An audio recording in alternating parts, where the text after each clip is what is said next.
work with, I am deeply saddened by it. The most recent one, I actually met him at a Yankee game a couple of months ago, back in April. So, you know, it's very difficult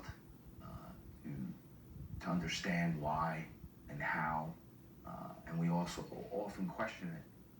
But I think some of the factors, the outside factors in life, play a major role in it as well.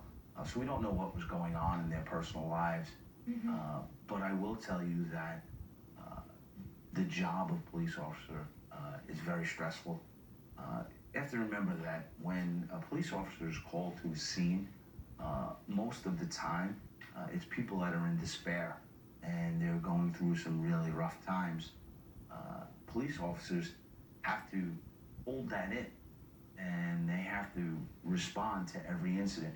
So they see people at their worst, and quite often they've seen some horrific things, like really bad vehicle accidents, people that may have been shot or stabbed, people that were killed, babies that were hurt in horrific ways.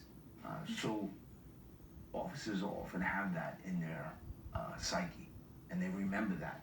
And all these things are bottled up. So I think part of the issue is sometimes there's no outlet for officers to get that off their chest, speak about it. But there are options. Right? We need to make sure that officers understand that it's not a sign of weakness to ask for help. There are organizations out there that can help. PAPA is one organization, and it's a not-for-profit that has volunteers that are retired members of the NYPD and active members, and they act as peer counselors. So there's someone out there that wants to listen, and you know, my door is always open. If anybody ever needs assistance, they can reach out to us at the office, and I will do my best to help them.